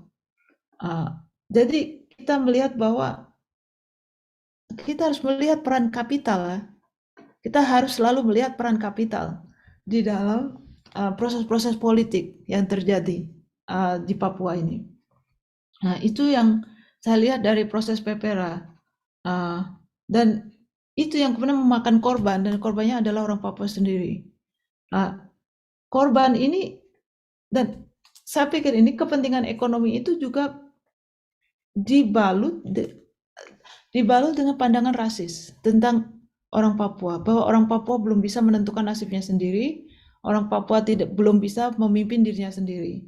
Dan ini terlihat di dokumen-dokumen seperti di PBB yang menggambarkan, bahkan di arsip-arsip di State Department di Amerika yang menggambarkan bagaimana orang Amerika tuh tahu bahwa orang Papua itu tidak mau gabung dengan Indonesia. Itu sudah ada di arsip, itu bisa dilihat, bisa dibaca. Di New York Times juga melaporkan. Tapi mereka bilang, apa sih yang bisa dilakukan oleh orang-orang seperti mereka gitu. Jadi kepentingan ekonomi ini lebih penting gitu. Dan itu mengorbankan tadi seperti yang dikatakan oleh Bapak Cedric Robinson, kapitalisme rasial, bahwa kapitalisme merepresi orang-orang yang dijadikan subjek rasisme ini, yaitu orang Papua. Jadi rasisme dan kapitalisme ini sangat-sangat dekat di dalam konteks Papua. Dan kedua, itu masih berlangsung sampai sekarang ya. Walaupun kita juga harus melihat sisi lain, yaitu bahwa orang Papua terus melawan. Masyarakat adat melawan. Itu saya pikir itu sangat menarik, karena perlawanan masyarakat adat ini tidak bisa hanya dilihat sebagai perlawanan sosial atau gerakan sosial melawan misalnya perusahaan. Dia harus disebut sebagai gerakan anti kapitalis. Dalam arti menolak logika-logika kapitalisme ini masuk ke dalam logika-logika masyarakat adat. Misalnya tentang kepemilikan tanah ya. Tanah bagi masyarakat adat kan lebih bagus dikelola secara kolektif, Dan sistemnya itu bukan kepemilikan tapi guardianship gitu. Jadi memelihara, misalnya di dalam beberapa kasus di Papua. Jadi perang antara kapitalis dan non kapitalis ini masih berlangsung. Dan saya pikir kapitalisme ini sangat sangat pintar. Itu salah satu kepintaran kapitalisme, yaitu mengubah seluruh relasi dari relasi non kapitalis menjadi relasi kapitalis, termasuk melahirkan orang-orang yang akan menjadi pendukung mereka, menjadi, kalau kata Bapak Beni itu tim sukses ya. Tim sukses kapitalisme itu yang termasuk orang-orang Papua sendiri, elit-elit, mungkin elit-elit Papua yang menjadi broker, yang menjadi komprador dari sistem ini. Itu sama dulu di Indonesia waktu zaman Hindia Belanda juga. Itu sultan-sultan, raja-raja itu juga dijadikan pegawai itu sama VOC, termasuk juga Raja Solo, ya kan? Itu ada sejarahnya, itu bukan hal yang mengagetkan begitu. Kalau kita makanya saya sangat penting untuk belajar sejarah ya, termasuk sejarah Indonesia sendiri, bagaimana elit lokal itu dipakai. Bahkan mereka bisa jauh lebih kejam daripada orang luar begitu. Itu sesuatu yang tidak terhindarkan karena adanya proses ini ya, kapitalisasi, komodifikasi ini. Tapi kita juga harus melihat mereka sebagai punya agensi gitu ya, punya kemampuan untuk bereaksi, karena saya pikir masyarakat adat ini juga bisa membaca ya. Dia berubah kan, tidak selalu sama gitu. Mungkin dia bisa membaca konfigurasi kekuasaan bahwa sikap tertentu misalnya menolak mentah-mentah kelapa sawit mungkin bukan hal yang bagus. Mungkin perlu ada yang diterima sedikit tapi ditolak di bagian lain. Itu saya pikir itu hal yang wajar, dan itu bentuk-bentuk perlawanan yang kita mungkin terutama orang akademisi dan gerakan sosial untuk juga memahami gitu, bahwa masyarakat, misalnya masyarakat adat sendiri itu kan punya pemikiran mereka sendiri, agensi mereka sendiri, cara berpikir mereka sendiri, begitu. Jadi tadi bilang memang anti kapitalis, tapi mungkin ada juga yang ingin menegosiasi kapitalisme itu sendiri. Apakah mereka akan menang, ya itu kita bisa bertanya. Begitu. Mungkin ada tambahan dari Sutami atau adik lain yang mau berkontribusi, silakan.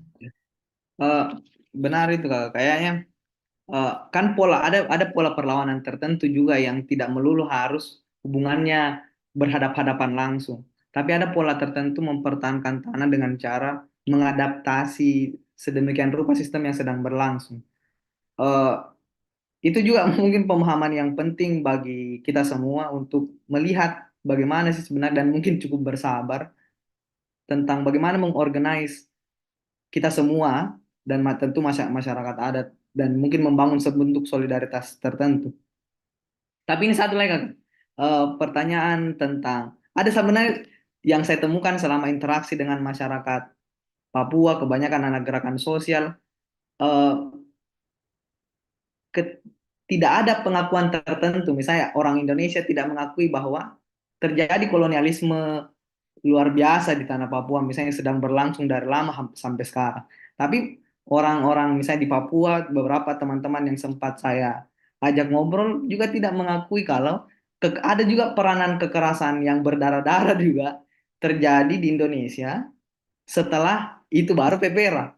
Jadi secara ada transisi tertentu juga yang terjadi di Indonesia, dan kekerasan yang begitu begitu dahsyat. Orang-orang simpatisan Partai Komunis Indonesia misalnya, eh, kekerasan itu mungkin tidak begitu diakui sebagai sama-sama ini korban dari kekerasan rezim yang menciptakan kapitalisme yang lebih lanjut kemudian. Eh, Kakak bagaimana menanggapi misalnya soal situasi seperti itu? Itu saya pikir ini memang ada semacam gap gitu ya antara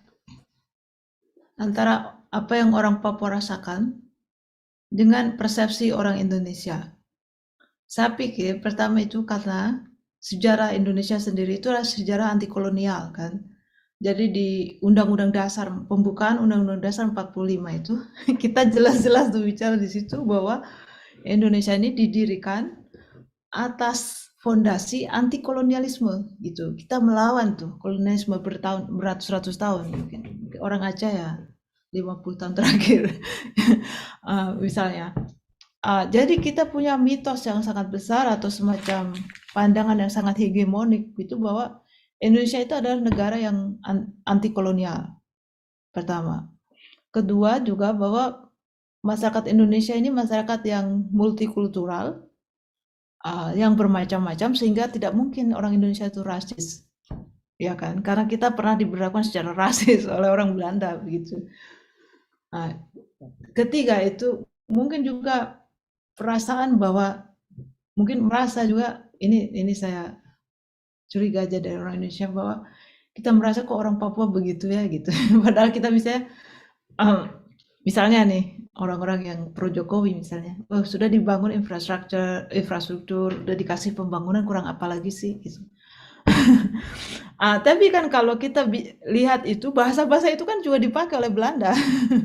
Orang Belanda bilang kami juga bangun infrastruktur dari jalan dari misalnya di Jawa ya, bangun mereka kereta api ya kan, mereka bangun pelabuhan itu lebih bagus di masa Belanda daripada masa Indonesia misalnya tuh. Itu bahasa itu. Bahasa kedua juga selama ini kita melihat rasisme itu hanya sebagai kasus antara atau diskriminasi antara orang kulit putih dengan kulit hitam. Jadi dianggapnya kita-kita yang coklat atau yang kuning ini tidak bisa melakukan rasisme gitu. Ini asumsi ini kan datang dari sejarah tapi juga dari ideologi dominan ya, misalnya di buku-buku sekolah gitu ya. Buku-buku sekolah tentang sejarah Indonesia itu sendiri begitu. Dan itu sangat mendominasi gitu ya pemikiran orang Indonesia ini tentang orang Papua. Tapi pertanyaannya kan siapa yang bisa punya klaim bahwa ini penjajahan? Apakah korban atau pelaku? Ini ya. Ini kan korban atau pelaku gitu. Karena misalnya sangat jelas kalau kita lihat di dalam struktur ekonomi, politik, sosial, budaya di Papua, kita bisa melihat siapa yang lebih berkuasa. Siapa yang lebih berkuasa, siapa yang mengalami diskriminasi, siapa yang mengalami perampasan. Ini saya pikir untuk banyak orang ini sangat jelas ya. Kemudian tadi yang soal stigma-stigma pembangunan ini. Misalnya selalu dibilang bahwa orang Papua ini butuh pembangunan. Tapi kan sebenarnya Indonesia ini sudah berusaha membangun Papua ini dari tahun 69 sampai sekarang, tapi juga misalnya indikator kesehatan, indikator pendidikan, indikator misalnya harapan hidup, kesehatan ya itu termasuk. Nah, itu di Papua ini paling rendah di antara wilayah-wilayah lain di Indonesia begitu. Tapi di sisi lain juga terjadi eksploitasi besar-besaran kan atas potensi ekonomi Papua dari mulai hutan, perkebunan, tambang, segala macam. Di sini kita harus bertanya ini untuk terutama juga kaum intelektual di Indonesia. Konsep apa yang bisa menggambarkan Papua dan hubungan Papua dan Indonesia ini kalau bukan misalnya kapitalisme atau kolonialisme ini? Konsep apa lagi yang bisa menggambarkan begitu? Kemudian pertanyaannya apakah ini jenis kolonialisme seperti kolonialisme yang disebut sebagai lautan biru, maksudnya kayak bahwa tidak semua orang penjajah datang ke situ, atau kolonialisme pemukim seperti yang terjadi di Amerika atau Australia ketika banyak pendatang ke situ. Ini memang pertanyaan yang sangat sulit ya, apalagi ketika kita mungkin tidak belajar sejarah, misalnya tentang proses transmigrasi sendiri. Bagaimana itu terjadi? Apakah transmigrasi ini dilakukan proses migrasi ini dilakukan secara sukarela dari pihak orang Papuanya dan pihak orang Indonesianya. Kalau kita bicara migrasi itu adalah proses perpindahan tempat, perpindahan orang dari satu tempat ke tempat lain, ya kan, migrasi. Tapi ada juga konsep lain yang bisa dipakai, yaitu konsep pemenangan atau conquest. Bedanya adalah ketika migrasi ini prosesnya terjadi secara mungkin tidak terlalu memerlukan kekerasan, ya, dalam arti masyarakat yang didatangi itu juga menerima dan itu bagian dari masyarakat itu. Tapi ketika masyarakat yang didatangi tidak diterima, itu kita mempertanyakan apakah ini proses migrasi biasa atau proses pemenangan suatu wilayah. Proses pemenangan suatu wilayah itu yang bisa mengindikasikan apakah ini proses kolonialisme atau bukan, kolonialisme pemukim atau bukan. Itu yang pertama. Kedua, logika dari kolonialisme pemukim itu menurut satu antropolog dari Australia adalah logika eksterminasi atau logika eksterminasi, pemusnahan begitu. Ini bahasa yang sangat berat ini, pemusnahan gitu. Dan ini saya pikir sangat menarik kalau kita bandingkan dengan Israel dan Palestina sekarang, ya. Kan tuduhan genosida misalnya di Israel sama Palestina kemarin itu ada satu pertanyaan tentang apakah Israel ini secara intensional, secara tertulis, secara pernyataan ini melakukan genosida, dan Israel menolak dengan keras nih. Dia tidak mau ini disebut genosida karena tidak pernah tuh ada mesin-mesin pernyataan seperti yang di Jerman ini untuk genosida. Orang Indonesia biasanya bilang kita tidak ada tuh niat untuk membunuh orang Papua. Tidak ada niat untuk menghancurkan mereka atau memusnahkan mereka sebagai satu kaum. Tapi kita lihat kalau misalnya dari angka mortalitas yang sangat tinggi, angka kematian yang sangat tinggi, tidak adanya pelayanan kesehatan, adanya operasi militer, itu apakah ada logika pemusnahan di situ? Walaupun tidak diucapkan secara eksplisit, tapi secara implisit ada. Itu hal-hal yang perlu kita tanyakan nih, terutama orang Indonesia sendiri. Apakah bahasa-bahasa seperti untuk membangun infrastruktur itu sebenarnya menyembunyikan logika-logika seperti itu. Itu menurut saya pertanyaan saya.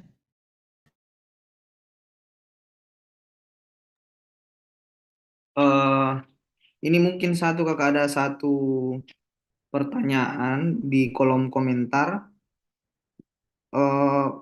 Ini tentang politik indigeneity. Bagaimana politik indigeneity bisa menghentikan kapitalisme from below yang menjadi bagian keseharian dari banyak orang asli Papua saat ini.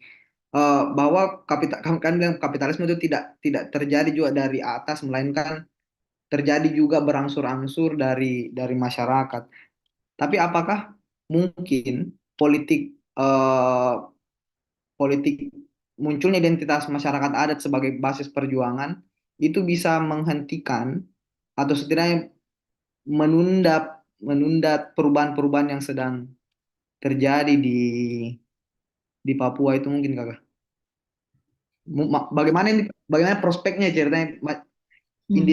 Bagaimana prospek gerakan sosial masyarakat berperspektif masyarakat adat bisa menghalau sistem kapitalisme kolonial di Papua?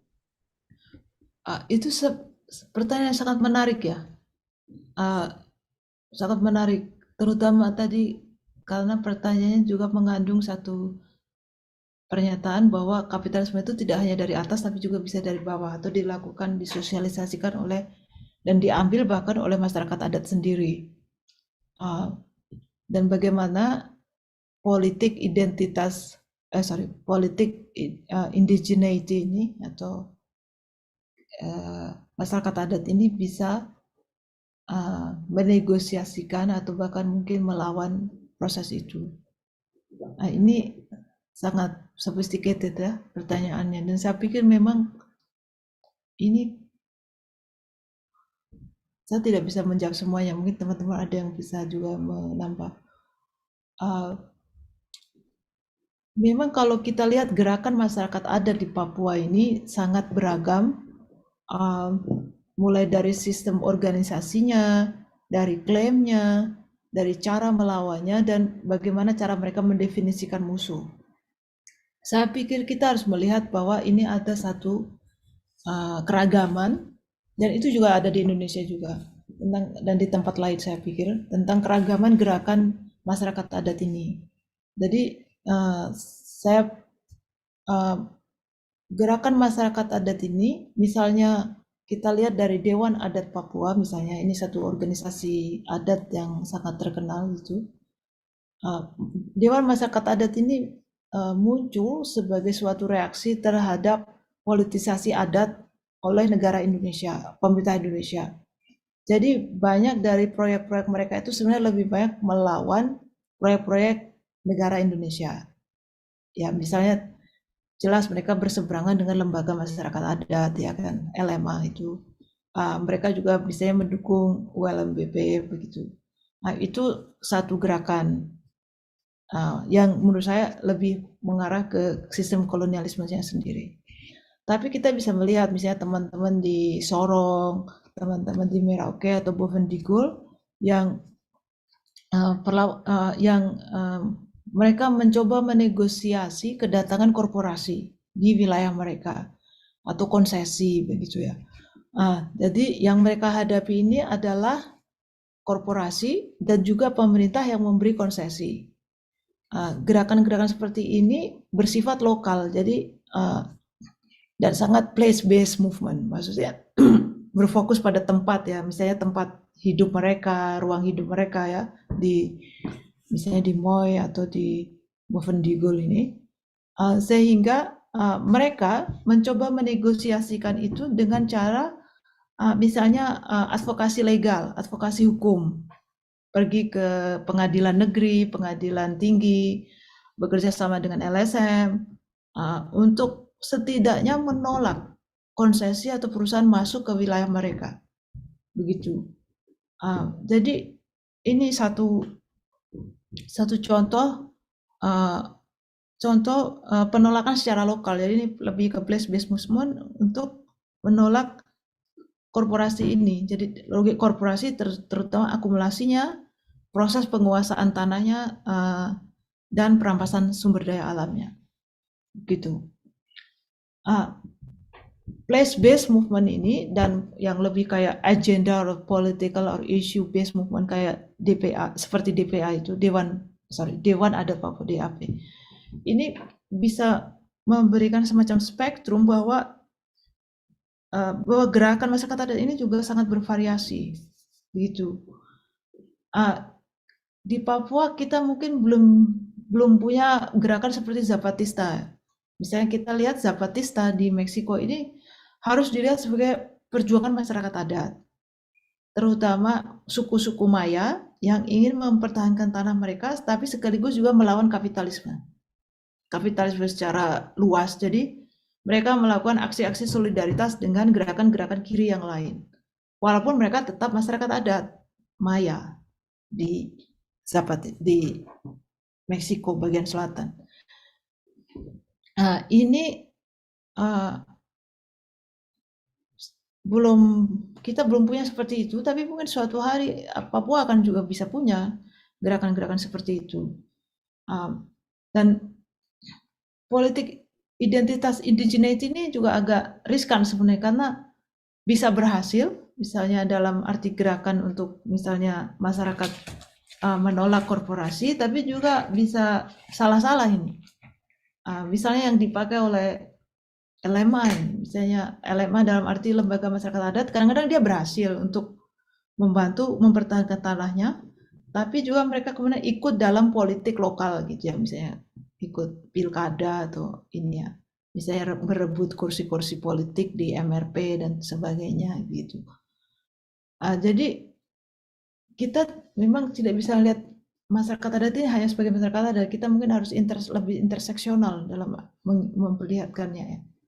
Tapi ada potensi bahwa gerakan masyarakat adat ini berkontribusi besar bagi gerakan sosial secara umum.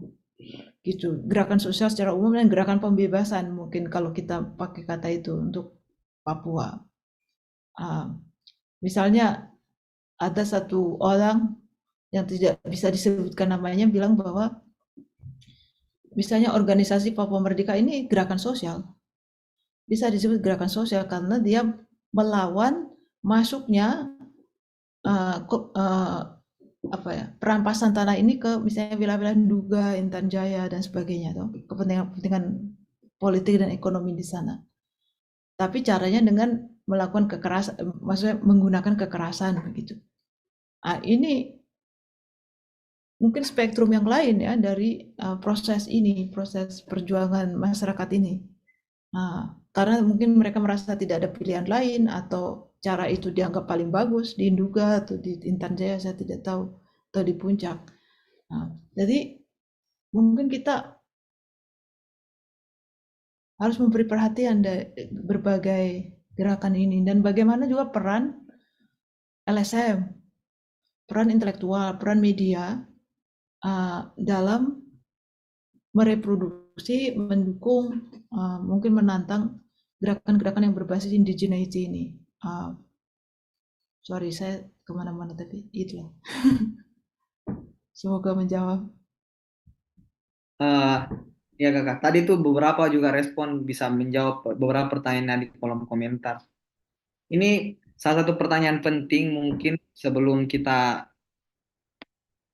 akhir diskusi ini.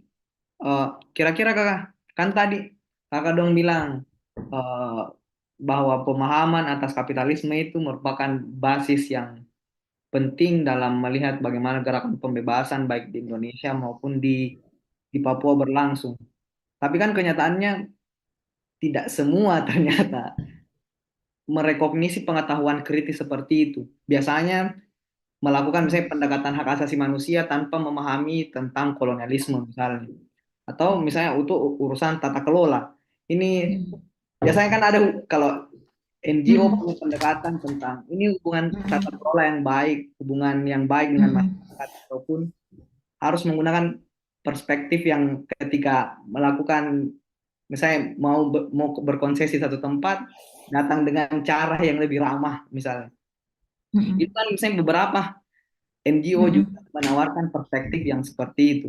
Kira-kira menurut kakak, apakah semua analisa-analisa seperti itu memberikan harapan kepada gerakan pembebasan di Papua dan di Indonesia juga? Iya. Kira-kira ada tawaran yang kakak mau berikan, baik itu analisa yang lebih tajam, politik bagi gerakan sosial yang lebih luas?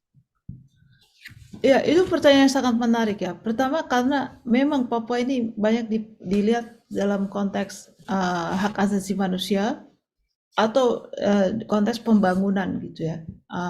Dan menurut saya dua perspektif ini melihat Papua sebagai persoalan HAM atau Papua sebagai persoalan pembangunan ini sama-sama menggunakan lensa yang sangat state-centric, dalam arti mengasumsikan bahwa negara ini akan memberikan atau menghormati hak asasi manusia masyarakat, dan bahwa yang akan memberi pembangunan ini adalah negara.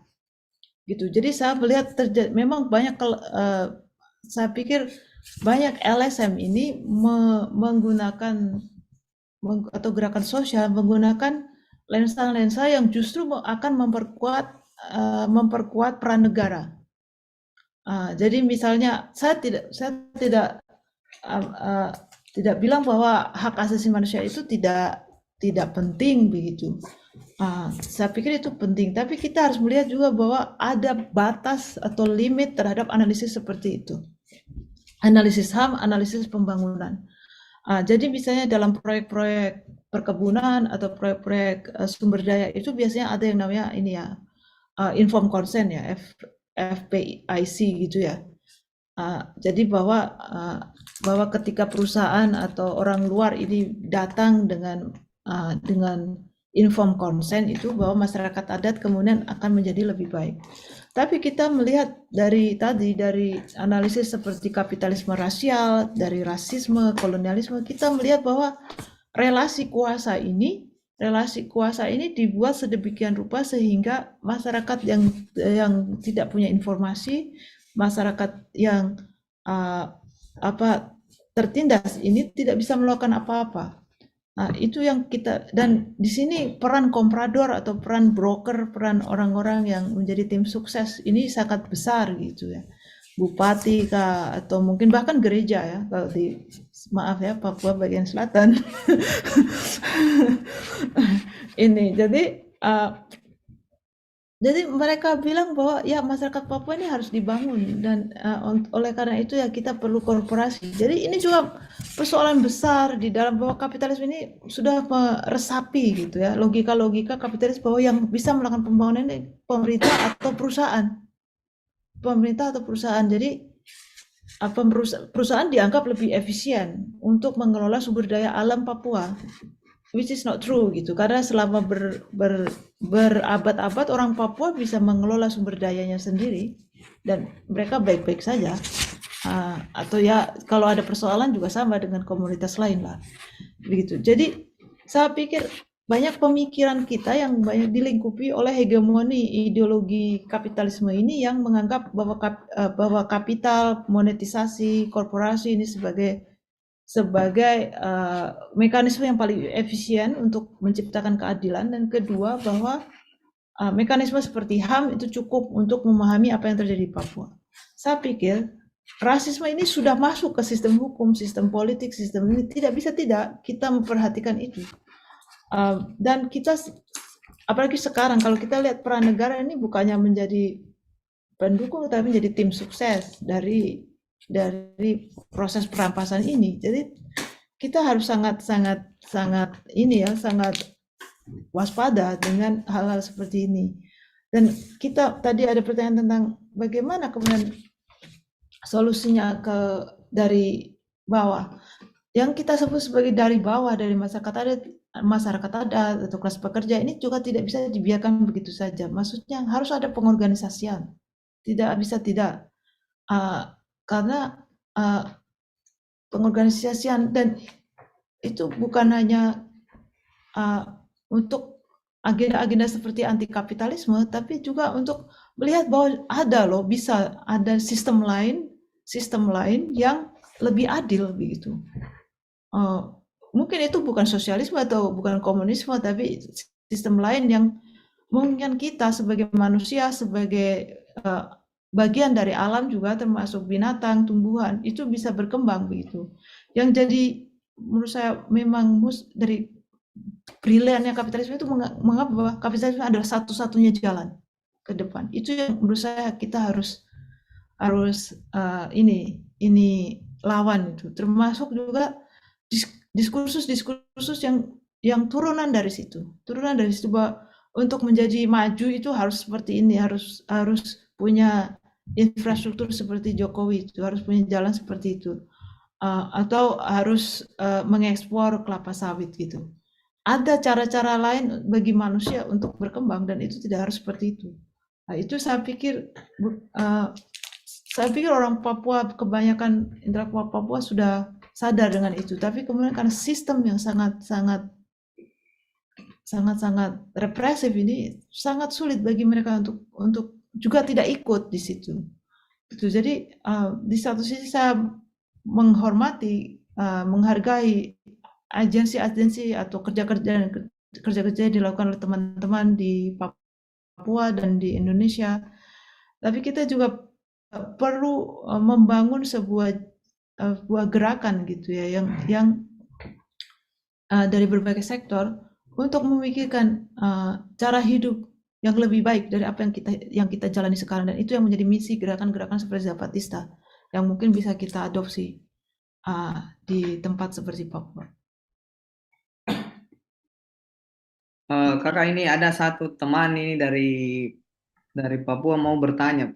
Solvin, silakan. Sinyala. Halo, Solvin. Halo, Bung. Yo, masuk. Silakan. Baik, terima kasih untuk kesempatan. Ya mungkin di sini saya agak bertanya sekaligus mungkin terkait apa fase sejarah yang di mana bangsa kolonial Eropa datang terus apa mengeksploitasi sumber daya alam. Terus pada saat itu memang apa keserakahan bangsa-bangsa Eropa berdatangan ke Papua dalam fungsi dagang seperti misalkan bangsa Mongolian Cina. Bangsa Mongolia Cina pada saat itu dalam fungsi dagang dan mereka mencari rempah-rempah sekaligus apa merebut apa, sumber daya alam dan lain sebagainya di apa pada saat itu. Nah, terus mungkin saya pikir bahwa di balik itu mungkin apa rasial itu sudah terjadi pada tahun-tahun itu karena misalkan mereka melihat kita tuh sebagai apa suku primitif yang dimana tidak apa mengenal baca tulis atau mungkin jadi mereka mati di situ sudah mulai timbul-timbul pikiran-pikiran seperti itu terhadap kita rakyat Papua. Akhirnya mereka membagi suatu wilayah-wilayah tidak berpemerintah untuk membangun basis kekuasaan. Karena mungkin mereka lihat kita dari sisi itu. Terus yang kedua terkait apa misionaris yang dimana mereka memberitakan pekabaran Injil ke kita di Papua. Misalkan kalau tidak salah di Manokwari pada saat itu tahun 1855 seorang misionaris seperti bangsa Jerman Otto dan Gessler mereka datang membawa kabar ini tapi mungkin saya mau bertanya apakah di situ ada tujuan politik atau bagaimana karena pada saat sebelum itu ada bangsa-bangsa Jerman yang dimana datang untuk melihat untuk apa mencari rempah-rempah demi apa kestaraan di wilayah tersebut. Apakah di balik itu ada tujuan politik? Baik, mungkin saya terima kasih. Mungkin saya mau bertanya apakah di situ ada terima kasih. tujuan politik atau Kita bagaimana? langsung ke Kakak Fir. Ada bangsa-bangsa Jerman yang dimana datang untuk melihat untuk apa? Oh, itu ada suara. Ada suara boleh. Oke. Di balik itu ada Itu itu pertanyaan sangat menarik sekali. Dan kita mungkin memang harus belajar sejarah ini ya, yang mulai dari Maluku tuh, kedatangan orang Portugis di Maluku, kemudian Belanda ya, VOC.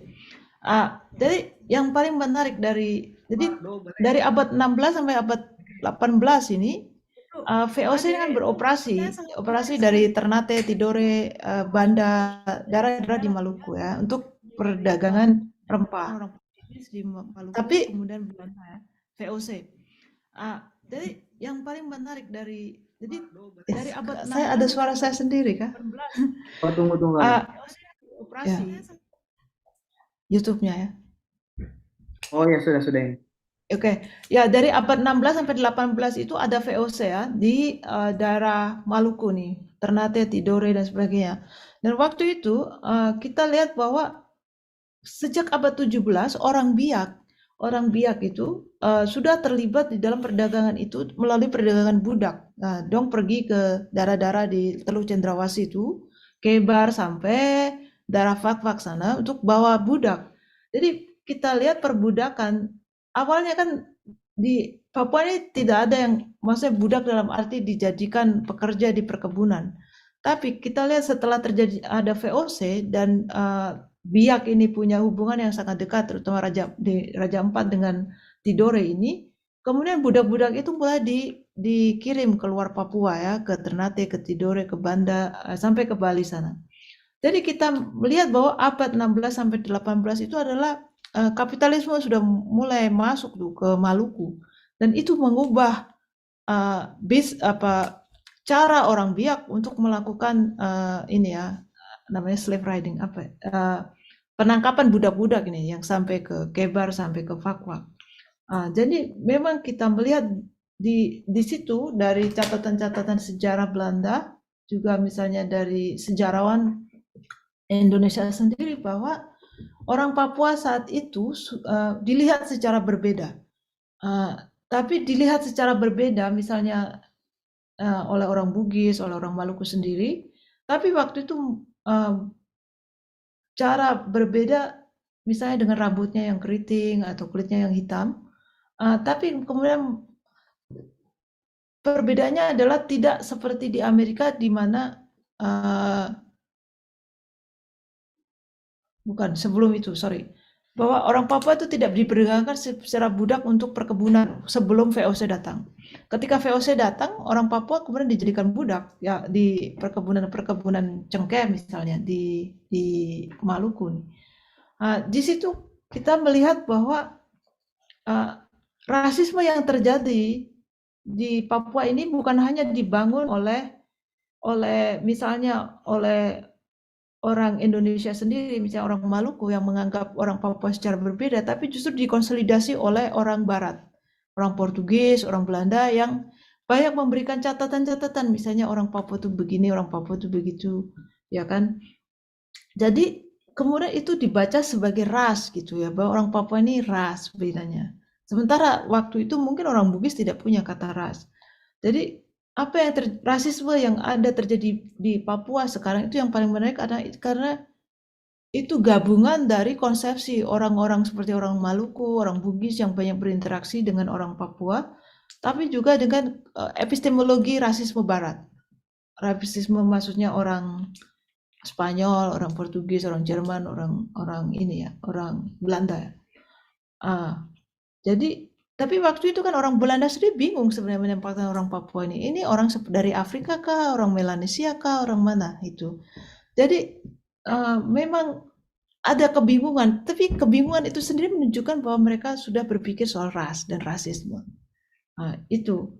Dan itu semakin keras ketika Pak Belanda datang, misalnya bahwa orang Papua ini diperlakukan secara berbeda. Misalnya guru-guru ini kan guru-guru sekolah awal kan banyak dari Maluku kan, banyak dari Maluku baru pas terakhir-terakhir orang Papua bisa jadi guru gitu. Karena misalnya buta huruf dan sebagainya. Kita lihat di situ ada konsolidasi ketika Belanda mendirikan pos pemerintahan dan seperti ketika Indonesia masuk itu yang menjadi perbedaan antara ketika hanya berdagang dan ketika menjadi koloni karena ada sistem politik ekonomi yang ditempatkan di situ untuk mendiskriminasi orang Papua. Kalau orang hanya bertemu di Maluku ya tidak ada masalah, tapi ketika jadi sistem ekonomi politik itu berbeda. Kedua, misionaris. Di situ kita bisa melihat bahwa misionaris juga memiliki gagasan-gagasan tentang ras. Tapi apakah mereka punya kepentingan politik? Saya pikir kita harus memberi analisis yang sedikit berbeda karena misionaris ini kan tugasnya adalah mengkristenkan orang Papua. Jadi tujuannya itu adalah mengubah orang Papua menjadi orang Kristen, menyelamatkan orang Papua kata dia toh. Memberi sekolah supaya orang Papua juga bisa membaca Alkitab dan sebagainya. Maka mereka memberikan sekolah-sekolah. Apakah ada politiknya? Ada dimensi politiknya. Misalnya sekolah-sekolah yang didirikan misionaris ini kan mendapat subsidi dari pemerintah. Jadi dengan kata lain ada kerjasama memang antara pemerintah dengan misionaris, terutama di misalnya persekolahan atau pendidikan dan kesehatan. Tapi apakah mereka kepentingan politiknya sama? Mungkin tidak selalu. Dalam arti pemerintah bisa, logikanya untuk menguasai Papua, ada menguasai tanahnya, tapi misionaris mungkin memenangkan orang-orangnya supaya jadi Kristen, bukan menjadi pagan atau tidak beragama dan lain-lain. Jadi itu yang mungkin membuat orang Papua sekarang, misalnya Ade mungkin lebih melihat misionaris ini sebagai hal yang baik ya, atau kebanyakan hal yang baik. Tapi misalnya di tahun 1977 di gunung, di Lembah Balim, misionaris ada yang kerjasama dengan tentara Indonesia, karena dia ingin supaya tetap bisa melakukan misionarisasi. Kalau dia dilarang masuk ke Papua kan tidak bisa. Maka dia bicara atau dia mengklaim dirinya terpaksa kerjasama dengan militer Indonesia. Itu mungkin dimensi politiknya ada di situ.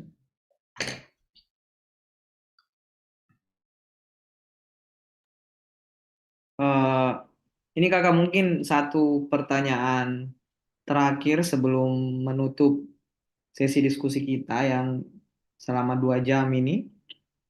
Kan kakak dong menulis sebentar katanya buku yang sedang disiapkan tentang Papuans Life Matter. Nah, boleh kakak dong cerita kak, misalnya tentang apa yang kakak dong mau tulis di buku itu. Bisa,